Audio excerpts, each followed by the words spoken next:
ಬೇಕ್ರಿ ಸ್ಟೈಲಲ್ಲಿ ಅಥವಾ ಭಟ್ರು ಮಾಡೋ ರೀತಿಯಾಗಿ ಮೈಸೂರು ಪಾಕ್ ಬೇಕು ಅಂದರೆ ಈ ರೀತಿ ಒಂದು ಸಲ ಟ್ರೈ ಮಾಡಿ. ಪಕ್ಕಾ ಮೆಷರ್ಮೆಂಟಲ್ಲಿ ಮತ್ತು ಒಂದು ಸೀಕ್ರೆಟ್ ಇಂಗ್ರೀಡಿಯೆಂಟ್ ಕೂಡ ಇದೆ. ಹೌದು, ಈ ರೀತಿಯಾಗಿ ಹಾಕಿ ಮಾಡಿದ್ರೆ ನೋಡಿ, ಈ ರೀತಿ ಗೂಡು ಗೂಡು ಥರ ತುಂಬ ಚೆನ್ನಾಗಿ ಬರುತ್ತೆ. ಕಲರ್ ನೋಡಿದ್ರೆ ನೀವು ಹೇಳ್ಬೋದು ಈ ಒಂದು ಟೆಕ್ಸ್ಚರ್ ಹೇಗಿದೆ ಅಂತೇಳಿ. ಮನೆಯಲ್ಲೇ ಮಾಡಿ ಈ ರೀತಿ ಕೊಡ್ತಾ ಇದ್ದರೆ ಮನೆಯವ್ರು ಎಲ್ರಿಗೂ ಕೂಡ ಖುಷಿ ಆಗುತ್ತೆ, ನಮಗೂ ಒಂದು ಸಮಾಧಾನ ಇರುತ್ತೆ. ಮತ್ತು ಪರ್ಫೆಕ್ಟಾಗಿ ಮಾಡುವಂಥ ರೆಸಿಪಿ. ಬನ್ನಿ ಹೇಗೆ ಮಾಡೋದು, ಒಂದು ಸೀಕ್ರೆಟ್ ಇಂಗ್ರೀಡಿಯೆಂಟ್ ಇದೆ, ಅದು ಏನು ಅಂತ ನೋಡ್ಕೊಂಡು ಬರೋಣ. ನಾನಿಲ್ಲಿ ಮೆಷರ್ಮೆಂಟ್ಗೆ ಅಂತ ಒಂದು ಬೌಲನ್ನು ತೊಗೊಂಡಿದ್ದೀನಿ, ಕಡಲೆ ಹಿಟ್ಟನ್ನು ತೊಗೊಂಡಿದ್ದೀನಿ. ಇದಕ್ಕೆ 2 ಸ್ಪೂನಷ್ಟು ಹಾಲಿನ ಪುಡಿಯನ್ನು ಹಾಕೋತಾ ಇದ್ದೀನಿ. ಇದೇ ಸೀಕ್ರೆಟ್ ಇಂಗ್ರೀಡಿಯೆಂಟು. ಇದು ಹಾಕೋದ್ರಿಂದ ಆ ಒಂದು ಟೆಕ್ಸ್ಚರ್ ತುಂಬ ಚೆನ್ನಾಗಿ ಬರುತ್ತೆ ಮತ್ತು ಟೇಸ್ಟು ಕೂಡ ಅಷ್ಟೇ ಇನ್ನೂ ಬೇಕು ಅನ್ನಿಸ್ತಾ ಇರುತ್ತೆ, ಅಷ್ಟು ರುಚಿಯಾಗಿ ಇರುತ್ತೆ. ಇವೆರಡನ್ನು ಕೂಡ ಡ್ರೈ ಮಿಕ್ಸ್ ಮಾಡಿ ಸೈಡಲ್ಲಿ ಎತ್ತಿಟ್ಕೊಂಬಿಡೋಣ.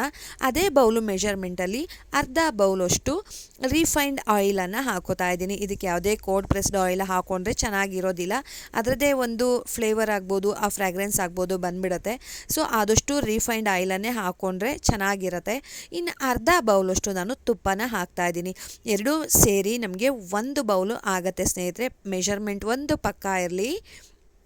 ಅರ್ಧ ಬೌಲಷ್ಟು ನಾನು ರಿಫೈನ್ಡ್ ಆಯಿಲ್ ತೊಗೊಂಡ್ರೆ ಅರ್ಧ ಬೌಲಷ್ಟು ತುಪ್ಪ ತೊಗೊಂಡಿದ್ದೀನಿ. ಇದನ್ನು ಒಂದು ಬೌಲಿಗೆ ಹಾಕ್ಕೊಂಡು ಬಿಸಿ ಮಾಡೋದಕ್ಕೆ ಇಡಬೇಕಾಗತ್ತೆ.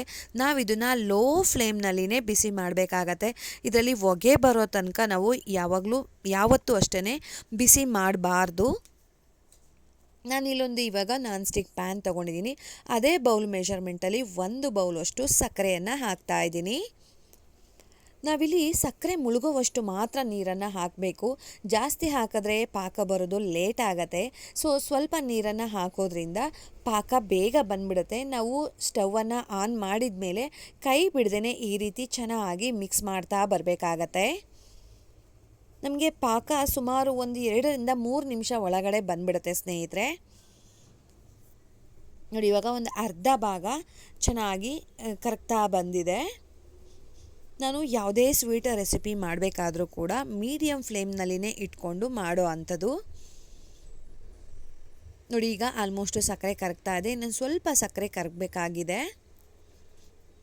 ನೋಡಿ, ಇವಾಗ ಆಲ್ಮೋಸ್ಟ್ ಕರಗಿದೆ, ಬಬಲ್ಸ್ ಬರೋದಕ್ಕೂ ಶುರುವಾಗಿದೆ ಮತ್ತು ಒಂದೆಳೆ ಪಾಕ ಬರಬೇಕು. ಇದು ಕರೆಕ್ಟಾಗಿ ಒಂದೆಳೆ ಇರಬೇಕಾಗತ್ತೆ.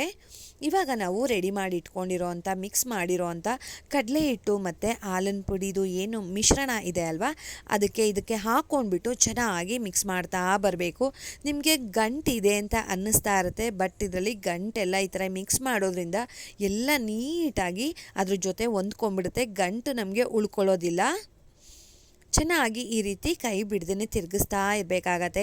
ನಾವು ಒಂದು ಸಲ ಕಡಲೆ ಹಿಟ್ಟು ಹಾಕಿದ ಮೇಲೆ ಮೈಸೂರು ಪಾಕಲ್ಲಿ ಕೈ ಬಿಡ್ದೇ ತಿರುಗಿಸ್ತಾ ಇರಬೇಕು. ನಿಮ್ಗೊಂದು ವೇಳೆ ತುಂಬ ಕೈ ನೋವು ಬರ್ತಾ ಇದೆ, ಆಗ್ತಾ ಇಲ್ಲ, ಸಮೂಹಕ್ಕೂ ತಿರುಗಿಸೋಕ್ಕಾಗ್ತಾ ಇಲ್ಲ ಅಂತ ಏನಾದರೂ ಅಂದರೆ ನೀವು ಜಾಸ್ತಿ ಕ್ವಾಂಟಿಟಿನಲ್ಲಿ ಮಾಡ್ತಾಯಿದ್ರೆ ಫ್ಲೇಮನ್ನು ಪೂರ್ತಿ ಲೋ ಆಗಿ ಇಟ್ಕೊಂಬಿಡಿ. ಆವಾಗ ನಿಧಾನಕ್ಕೆ ಸ್ವಲ್ಪ ಸ್ವಲ್ಪ ಬಿಟ್ಟು ಕೂಡ ತಿರುಗಿಸ್ಕೊಳ್ಬೋದು. ಇವಾಗ ಬಿಸಿಗಿಟ್ಟಿರುವಂಥ ತುಪ್ಪ ಮತ್ತು ಎಣ್ಣೆ ಮಿಶ್ರಣ ಏನಿದೆ ಅಲ್ವಾ, ಸ್ವಲ್ಪ ಸ್ವಲ್ಪನೇ ಹಾಕ್ಕೊಂಡು ಇದಕ್ಕೆ ಮಿಕ್ಸ್ ಮಾಡ್ತಾ ಬರಬೇಕಾಗತ್ತೆ. ಯಾವ ರೀತಿಯಾಗಿ ಮಿಕ್ಸ್ ಮಾಡಬೇಕು ನಮಗೆ ಹೇಗೆ ಗೊತ್ತಾಗುತ್ತೆ ಅಂದರೆ, ಸ್ವಲ್ಪ ಸ್ವಲ್ಪನೇ ಹಾಕ್ಕೊಂಡು ಒಂದೇ ಸಲ ಹಾಕೋದಕ್ಕೆ ಹೋಗಬಾರ್ದು. ಸ್ವಲ್ಪ ಸ್ವಲ್ಪನೇ ಹಾಕ್ಕೊಂಡು ಈ ಥರಂಗೆ ಮಿಕ್ಸ್ ಮಾಡ್ತಾ ಇರಬೇಕು. ಕಡಲೆ ಹಿಟ್ಟು ಆ ಒಂದು ಮಿಶ್ರಣನ ಅಬ್ಸರ್ವ್ ಮಾಡ್ಕೊತಾ ಬರುತ್ತೆ. ಯಾವಾಗ ಅದು ಎಣ್ಣೆನ ಅಥವಾ ಮತ್ತು ತುಪ್ಪನ ಅದು ಅಬ್ಸರ್ವ್ ಮಾಡ್ಕೊಳ್ಳೋದು ನಿಲ್ಲಿಸುತ್ತೆ, ಅಲ್ಲಿಗೆ ಪರ್ಫೆಕ್ಟಾಗಿ ನಮಗೆ ಮೈಸೂರು ಪಾಕ್ ರೆಡಿ ಆಗಿದೆ ಅಂತ. ನೋಡಿ, ನಾವು ಲೋ ಫ್ಲೇಮ್ನಲ್ಲಿನೇ ಬಿಸಿ ಮಾಡ್ಕೋತಾ ಇದ್ದೀವಿ ಎಣ್ಣೆ ಮತ್ತು ತುಪ್ಪನ. ಈ ರೀತಿಯಾಗಿ ಸ್ವಲ್ಪ ಸ್ವಲ್ಪನೇ ಹಾಕ್ಕೊಬೇಕಾಗತ್ತೆ, ಒಂದೇ ಸಲ ಹಾಕ್ಕೊಳ್ಳೋದು ಬೇಡ. ಇದರಲ್ಲಿ ಮನೆಯದೇ ಕಡಲೆ ಹಿಟ್ಟು ಇರೋದ್ರಿಂದ ತುಂಬ ಚೆನ್ನಾಗಿ ಬಂದಿತ್ತು ಮತ್ತು ತುಪ್ಪ ಮತ್ತು ಎಣ್ಣೆನೂ ಕೂಡ ಸ್ವಲ್ಪ ಕಮ್ಮಿನೇ ಅಬ್ಸರ್ವ್ ಮಾಡ್ಕೊಂಡಿತ್ತು. ನನಗಿನ್ನೂ ಸುಮಾರು ಒಂದು 3ರಿಂದ 4 ಸ್ಪೂನಷ್ಟು ಆ ಮಿಶ್ರಣ ಉಳ್ಕೊಂಡಿತ್ತು ಸ್ನೇಹಿತರೆ. ನೋಡಿ, ಸ್ವಲ್ಪ ಸ್ವಲ್ಪನೇ ಹಾಕ್ಕೊಂಡು ಅದು ಅಗರ ಹಾಕ್ತಾ ಬರ್ತಾ ಇದೆ. ನೀವೇ ನೋಡ್ತಾ ಇದ್ರಲ್ವ, ಸೈಡಲ್ಲೆಲ್ಲ ಬಿಡ್ತಾ ಇದೆ ಆ ಪ್ಯಾನನ್ನು ಮತ್ತು ಅಗುರ ಆಗುತ್ತೆ. ಅಗುರ ಅಂದರೆ ಲೈಟ್ ಆಗ್ತಾ ಬರುತ್ತೆ, ತುಂಬ ಊಪರದಾಗೆ ಬರ್ತಾ ಹೋಗುತ್ತೆ.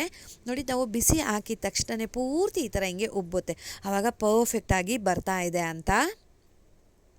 ಕೈ ಬಿಡ್ದೇ, ನಾನು ಹೇಳ್ದಾಗೆ ಕೈ ಬಿಡ್ದೇ ತಿರುಗಿಸ್ತಾ ಬರಬೇಕು. ನೋಡೋಣ, ಇದು ಲಾಸ್ಟಲ್ಲಿ ಹಾಕೋತಾ ಇರೋದು, ಇನ್ನೊಂದು ಸಲ ಬೇಕಾಗ್ಬೋದು. ನೋಡಿ, ಚೆನ್ನಾಗಿ ಬರ್ತಾ ಇದೆ. ನಮಗೆ ಗೊತ್ತಾಗ್ಬಿಡುತ್ತೆ ಅದು ಪೂರ್ತಿ ಲೈಟ್ ಆಗ್ತಾ ಬರ್ತಾ ಇದೆ ಅಂದರೆ ಅಲ್ಲಿಗೆ ಪರ್ಫೆಕ್ಟಾಗಿ ಬಂದಿದೆ ಅಂತ. ನಾವು ಅಲ್ಲಿಗೆ ಎಣ್ಣೆ ಅಥವಾ ತುಪ್ಪ ಹಾಕೋದನ್ನು ಸ್ಟಾಪ್ ಮಾಡ್ಬೋದು. ನೋಡಿ ಎಷ್ಟು ಚೆನ್ನಾಗಿ ಬರ್ತಾ ಇದೆ, ತಳ ಬಿಡ್ತಾ ಇದೆ, ತುಂಬ ಚೆನ್ನಾಗಿ ತಳ ಬಿಡ್ತಾ ಇದೆ. ಇನ್ನು ಒಂದು ಸಲ ಬೇಕಾಗತ್ತೆ ನಾವು ಅದು ಎಣ್ಣೆ ಬಿಸಿ ಮಾಡಿರೋ ಅಂಥದ್ದು. ಅದು ಆ ಥರ ಪೂರ್ತಿ ಲೈಟ್ ಆದಮೇಲೆ ಜಾಸ್ತಿ ಮಿಕ್ಸ್ ಮಾಡೋದಕ್ಕೆ ಹೋಗಬಾರ್ದು ಸ್ನೇಹಿತರೆ. ನೋಡಿ ಈಗ ಪೂರ್ತಿ ಲೈಟ್ ಆಗೋಗ್ಬಿಡ್ತು ನಾವು ಬಿಸಿ ಎಣ್ಣೆ ಹಾಕಿದ ತಕ್ಷಣ. ಇವಾಗ ಪರ್ಫೆಕ್ಟ್ ಆಗಿದೆ ಕನ್ಸಿಸ್ಟೆನ್ಸಿ ಎಲ್ಲ. ನಾನಿವಾಗ ಸ್ಟವನ್ನು ಆಫ್ ಮಾಡಿ ಒಂದು ಮೌಲ್ಡ್ಗೆ ಹಾಕೋತಾ ಇದ್ದೀನಿ. ಮೌಲ್ಡ್ ಇಲ್ಲ ಅಂದರೆ ಪ್ರಾಬ್ಲಮ್ ಏನೂ ಇಲ್ಲ, ನೀವು ತಟ್ಟೆಗೆ ಬೇಕಾದರೂ ಹಾಕ್ಕೊಳ್ಬೋದು.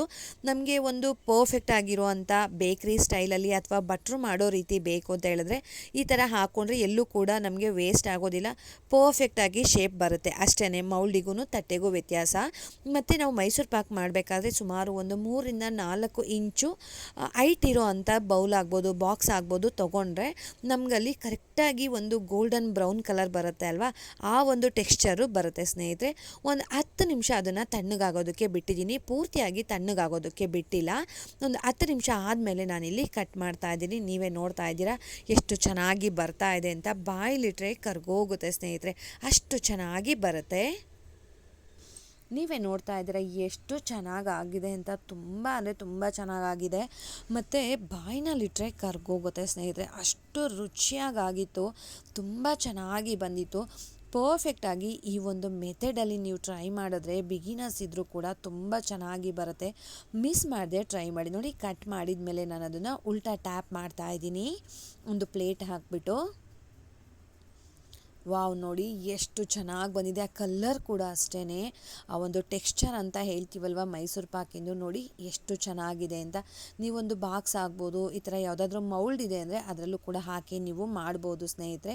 ನಾವು ಹೈಟು ಕಡಿಮೆ ಅಂದರೂ ಕೂಡ ಒಂದು 3-4 ಇಂಚ್ ಇರೋವಂಥ ಪಾತ್ರೆ ತೊಗೊಂಡ್ರೆ ಆ ಒಂದು ಟೆಕ್ಸ್ಚರು ತುಂಬ ಚೆನ್ನಾಗಿ ಬರುತ್ತೆ. ನೋಡಿ ಗೋಲ್ಡನ್ ಬ್ರೌನ್ ಅಂತೀವಲ್ವ, ಈ ರೀತಿಯಾಗಿ ಗೂಡಾಗಿರೋ ಅಂಥ ಮೈಸೂರು ಪಾಕ್ ರೆಡಿ ಆಗಿದೆ ಸ್ನೇಹಿತರೆ.